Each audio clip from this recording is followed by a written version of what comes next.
পিতা পরমেশ্বর ধন্যবাদ মহান প্রভু যিশুর নামে। আর যিশুকে জানাই অসংখ্য অসংখ্য ধন্যবাদ। আজকে একটা বিষয় নিয়ে আলোচনা করব। বিষয়টা হচ্ছে কি, অনেক লোক বলে যে যিশুকে ক্রুশে মেরে দেওয়া হয়েছে, কিন্তু প্রভু যিশু মৃত্যুর আগে বলেছিলেন যে আমাকে ক্রুশে মৃত্যুবরণ করতে হবে।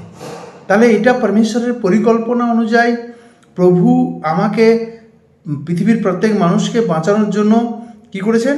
মৃত্যুবরণ করেছেন। এটা কোনো রাজা সাজা নয়, এটা কোনো মানুষের দেওয়া সাজা নয়, এটা প্রভুর পরিকল্পনা যে আমাকে পাপ থেকে উদ্ধার করার জন্য তিনি মৃত্যুবরণ করেছেন। কারণ এটা আগে থেকে তিনি ভবিষ্যৎবাণী করেছিলেন।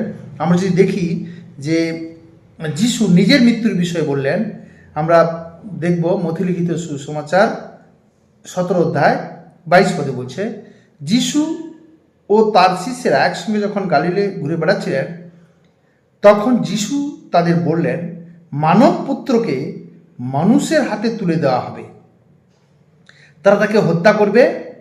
3 দিনের দিন মানব পুত্র মৃত্যু থেকে জীবিত হয়ে উঠবেন।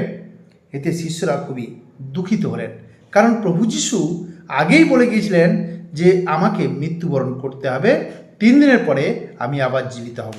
এই কথাটা মার্ক যেভাবে বলছে, যে মার্ক লিখিত সুসমাচার যদি আমরা 9 অধ্যায় 30 পদ দেখি, পরে সেই স্থান ছেড়ে তারা গালিলের মধ্য দিয়ে চললেন, আর তিনি চাইলেন না যে তারা কোথায় আছে সে কথা অন্য কেউ জানুক, কারণ তখন তিনি তার শিষ্যদের শিক্ষা দিচ্ছিলেন।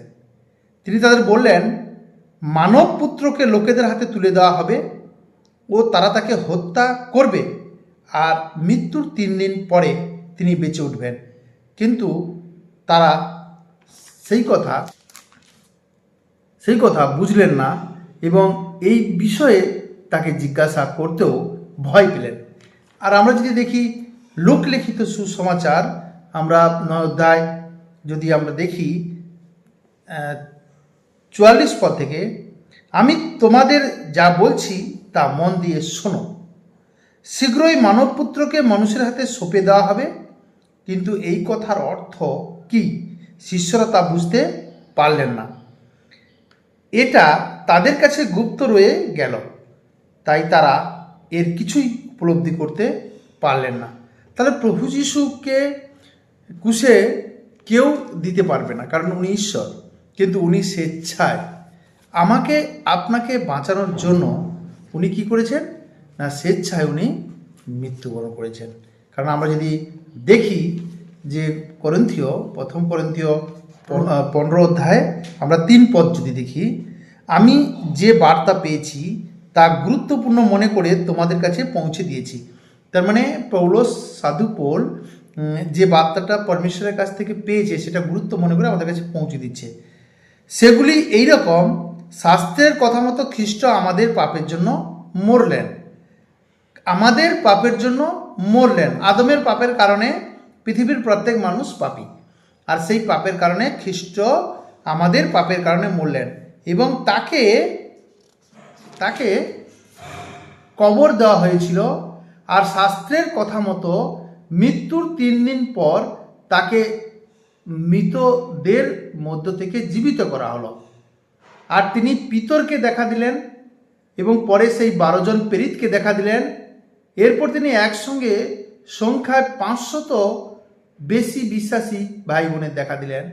তাদের মধ্যে বেশিরভাগ লোক এখনও জীবিত আছে, কিন্তু কিছু লোক হয়তো তারা নেই, কিন্তু বেশিরভাগ লোক জীবিত আছে। সাধু পৌল বলছে, সব শেষে আমাকে অসময়ে জন্মেছি যে আমি, সেই আমাকে তিনি দেখা দিলেন। তার মানে পরমেশ্বরের পরিকল্পনা অনুসারে তিনি এই পৃথিবীতে এসে মাংসের দেহের রূপ ধারণ করেছেন আর আমাদের জন্য ক্রুশে মৃত্যুবরণ করেছেন। তিনি নিষ্পাপ নিষ্কলঙ্ক থেকে আমাদের প্রত্যেকের পাপের তিনি ক্ষমা করেছেন। আমরা যদি প্রভু যিশুকে মুখে স্বীকার করি, অঙ্গীকার করি, তাহলে আমাদের পাপের ক্ষমা হয়ে যাবে, আমরা পরিত্রাণ পেয়ে গেলাম।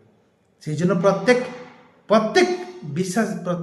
অবিশ্বাসী, বিশ্বাসী, হিন্দু, মুসলিম, খ্রিস্টান, বৌদ্ধ, জৈন প্রত্যেকের জন্য প্রভু সে কী করেছেন না, বলিদান হয়েছেন আর রক্ত ঝরিয়েছেন, আর তেনার রক্ত পবিত্র, আর আমাদের রক্তের মধ্যে পাপ থাকাতে ওনার রক্তের দ্বারা আমরা শুচি হয়েছি আর সুন্দর হয়েছি। প্রত্যেকে আমরা একবার প্রভু যিশুর কথাকে, প্রভু যিশুকে গ্রহণ করি। প্রভু যিশুই হচ্ছে সেই অনন্ত জীবন।